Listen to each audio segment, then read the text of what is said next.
Venezuelan President Nicolás Maduro continues inaugurating health and education institutions for the communities of the south of the country after his nationwide tour.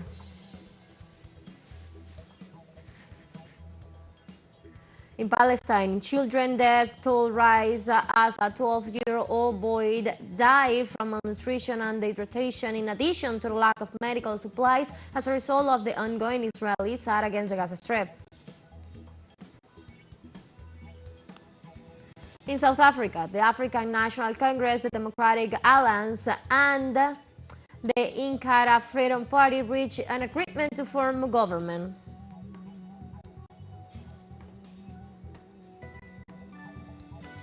Hello, welcome to From the South. I'm Ana Marrera from the teleSUR headquarters in Caracas, Venezuela. We'll be with the news. Stay with us.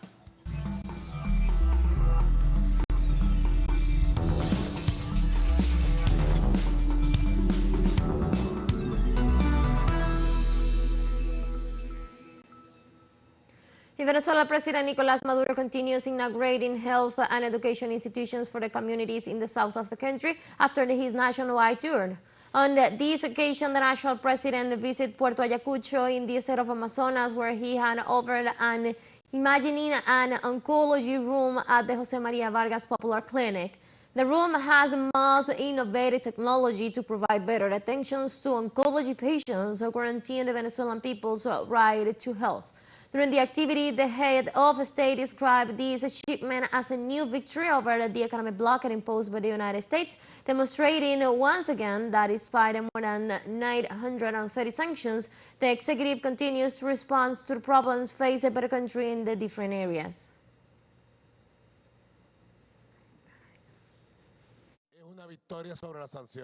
It is a victory over the sanctions. And what I tell the people is that they will not be able to do whatever they want to do. They are doomed to defeat. Here the people will win. We will defeat the sanctions, in health, in industry, in agriculture, in everything. We are defeating the sanctions. Venezuelan President Nicolás Maduro also assured that the right wing will not privatize public health care or the social right of citizens. I had to come, and I came to Puerto Ayacucho, Amazonas,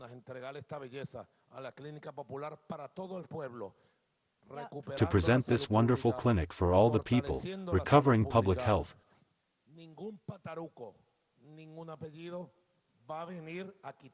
Strengthening public health. No one will come to take away the people's social rights. No one will come to privatize public health. The government of Venezuela repudiates the statements of the president of Guyana, Irfan Ali, in which he announced the increase in the military budget of the country of the purchase of boats and warplanes with the support of partners abroad. Through her account of X platform, Vice President Delcy Rodriguez said, Venezuela repudiates the warlike endurance of President Irfan Ali, who sets himself up as a Caribbean Zelensky by threatening the tranquility and peace of our region to venerate his U.S. and ExxonMobil masters. This Essequibo belongs to Venezuela, and so it will be forever. The son of Venezuela is born in the Essequibo.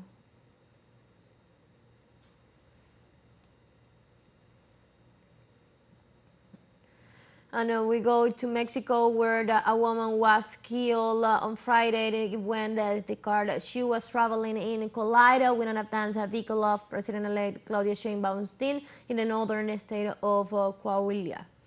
The incident happened when Sheinbaum and her team were traveling from Monterrey to San Juan Sabinas in the neighboring state of Coahuila to meet together with President Andrés Manuel López Obrador, with a relative of the 65 miners who died in 2006 in the Pasta de Conchos mine. According to a statement issued by official sources, the president-elect stopped her car momentarily to get out and check on the conditions of the injured in the crash, who were already being attended to by emergency teams.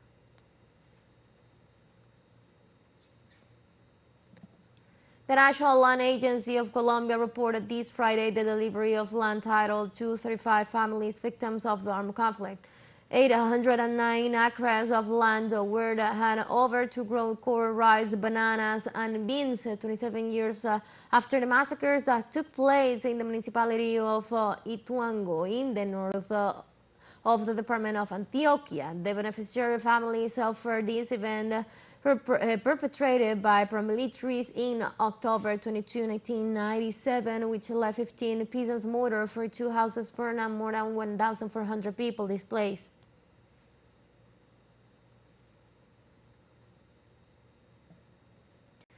And in Bolivia, President Luis Arce decided to secure gas stations by sending military patrols as the country faced a fuel shortages crisis.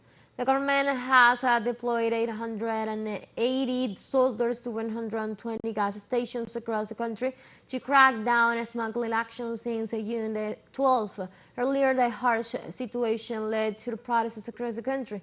On Wednesday, Deputy Minister of Defense Juan Carlos Calvimonte assured that the military's mission is to ensure the fuel be supplied to vehicles registered in the electronic system, while President Arce noted that Bolivia imports 65% of its gasoline and 85% of its diesel abroad.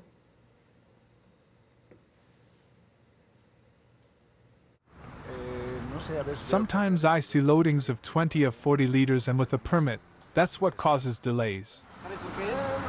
I think this military operation is mostly about controlling gasoline fuel because of the speculation that exists. I think it is good that they are patrolling because there are a lot of people who I think are buying fuel in large quantities, and we do not know where they are diverting it. The United Nations Children Funds in Haiti warned that between 30 and 50% of the members of the armed groups in the country are children who are victims of coercion, abuse, and exploitation. In a report that the UN entity indicated that children are often forced to join armed groups as a means to support their families or because of threats against them or their loved ones. The document also notes that there is a record of more than 400 grave violations against children and reports that more than 180,000 children are displaced within the country.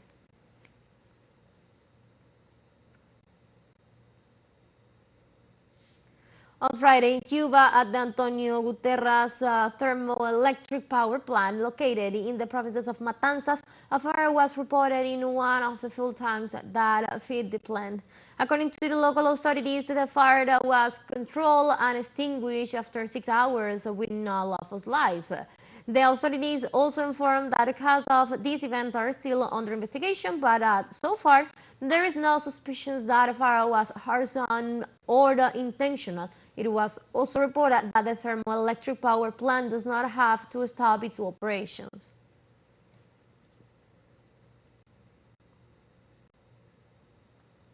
The Royal Canadian Navy patrol vessel HMCS Margaret Booker arrived on June the 14th at the port of Havana on an official visit in the context of the 50th anniversary of mutual cooperation ties. According to a statement issued by the Cuban Revolutionary Navy, the ship belongs to a new series recently introduced in the Navy of Canada, and its visit to the island highlights bilateral collaboration to contribute to peace in the region. In turn, the training ship A.B. Simón Bolívar from Venezuela will visit the eastern province of Santiago de Cuba from June the 15th to the 19th as part of the 34th Overseas Training Cruises in 2024. In June 12th, a group of Russian Navy ships also docked in Havana, composed of the frigate Grushkov, the nuclear power plant submarine Kazan, the fluid oil tanker Pashin, and the Savoshtong Nikolai cruiser.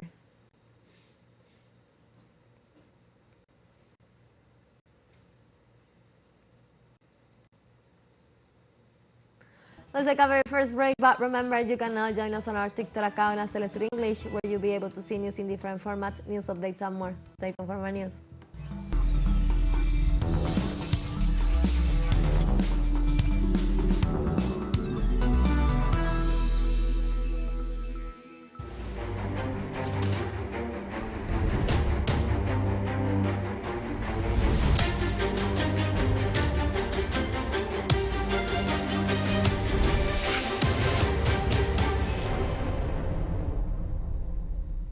Welcome back to From the South. The Popular Front for the Liberation of Palestine warned on Friday about a U.S. plan to impose a warriorship in political and security matters in the Gaza Strip. The leftist formation rejected Washington's project to disarm the Palestinian militias and state that only the Palestinian people have the right to decide the fate of their territory. The organization also affirmed Palestine's right to use their armed struggle against the Israeli occupation.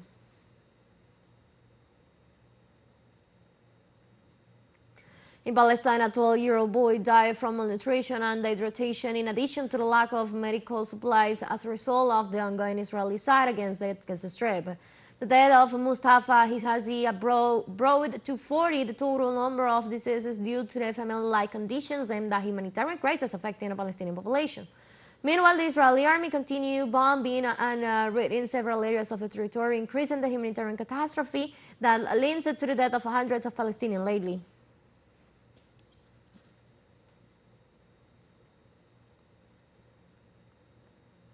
And on Friday, hundreds of young Israelis organized a rally in Jerusalem to protest rape culture and victim blaming and shaming, embracing the cases of domestic violence. This mobilization is part of the international movement known as Slut Walk, which, in addition to denouncing sexual violence, also opposed to the justification of rape by the referencing any aspect of a woman's appearance. Rally attendees raised their voices to end the Israeli police and government's violence against women, while social activists also condemned the patriarchal administration of Benjamin Netanyahu.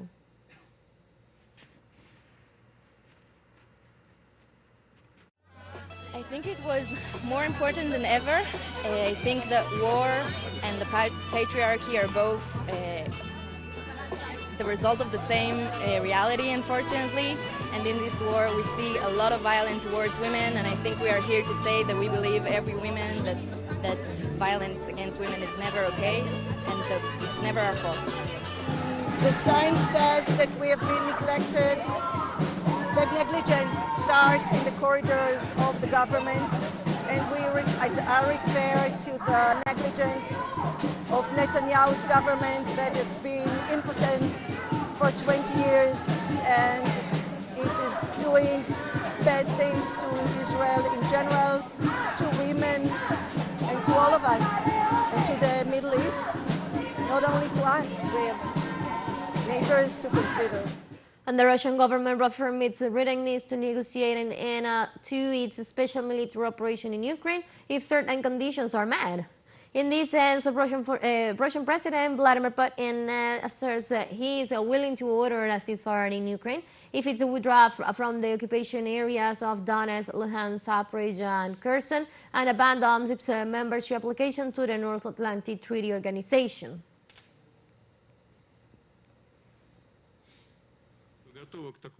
Ukrainian troops must fully withdraw from the Donetsk and Luhansk People's Republics, Kherson and Zaporizhia region. Furthermore, I draw your attention, Ukrainian armed forces must withdraw from the entire territory of these regions within their administrative borders that existed at the moment. As soon as Kiev declares it is ready for such a decision and start a real withdrawal of troops from these regions, and as long as Zelensky officially notifies about a change in plans to join NATO, we will do it immediately, literally. In that minute, we will cease fire and start negotiations. Let's take our last break, but before we invite you to join us on our WhatsApp community for our English-speaking audience, you can scan the QR code on the screen to join directly and share the link to reach more people. Constant news coverage of Latin America and the Caribbean, as well as the rest of the world. Let's stay connected and informed with teleSUR. One financial break, then go away.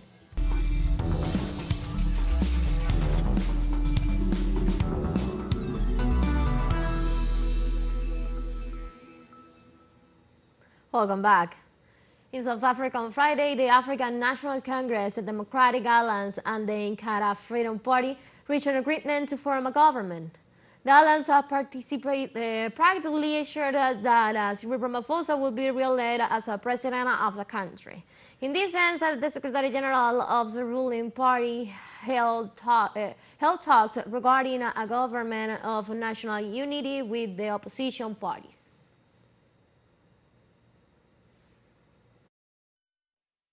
It is my privilege to report to you that after 2 weeks of thorough negotiations that only concluded after today's sitting of Parliament had already started, the DA has reached agreement on the statement of intent for the formation of a government of national unity.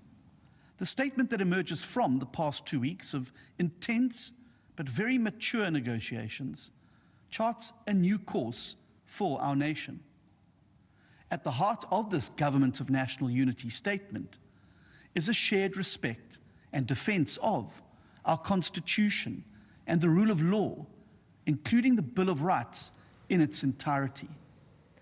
France's four main left-wing parties agreed to form a new Popular Front to contest the early elections, campaigned on a common platform, and follow a single candidate in each constituency. In this sense, the Socialist Party, the Greens, the Communists, and Le Front Insoumis, led by former National Assembly Deputy Jean-Luc Mélenchon, declared that they reached an agreement after several days of talks and will present their manifesto on Friday. On the other hand, the members of the new Popular Front stated they seek to link salaries to inflation, introduce a wealth tax on the rich, and lower the retirement age, which Macron raised in an unpopular change last year. Il s'agit en effet de proposer au pays.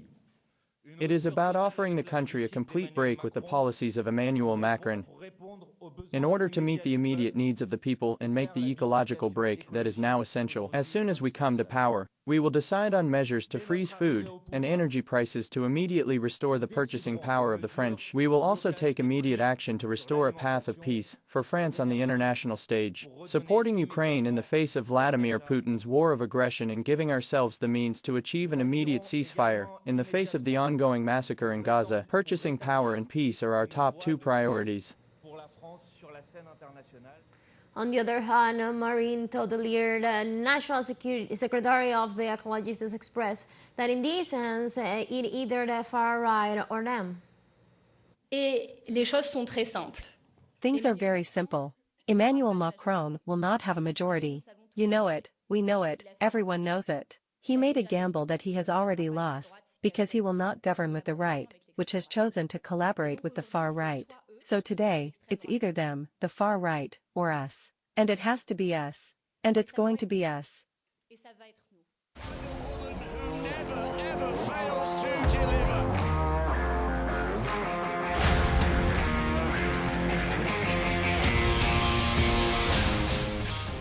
And now changing topics. The European Football Championship, known as the Euro Cup 2024, begins on Friday and will run until July the 14th. Let's see.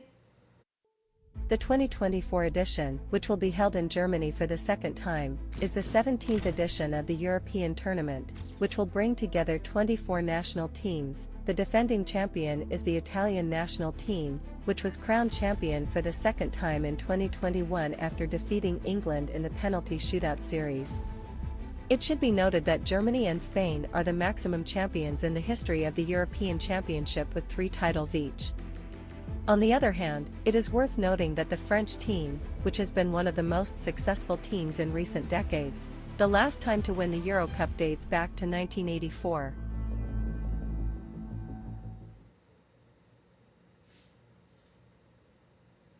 There are many facts to consider within the 2024 Euro Cup, such as the ages of the participating teams. In this regard, Scotland has the oldest squad with the average age of 28.8 years, and the younger squad is brought by Czech Republic with an average age of 25.8 years. On the other hand, the European League clubs with the most players in the tournaments are Real Madrid, PSG, Manchester City, and Inter Milan, while the Premier League leads as the most represented competition with a total of 96 players from 21 of the 24 participating countries.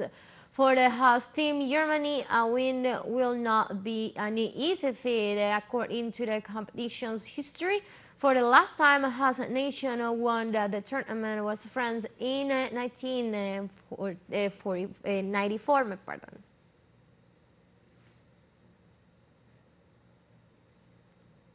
We have come to the end of this news brief, but you can find these and many other stories on our website at telesurenglish.net. You can also join us on our socials. We're on Facebook, on X, and on Instagram as well. For Telesur English and from the South, I'm Marrero. Thank you for watching.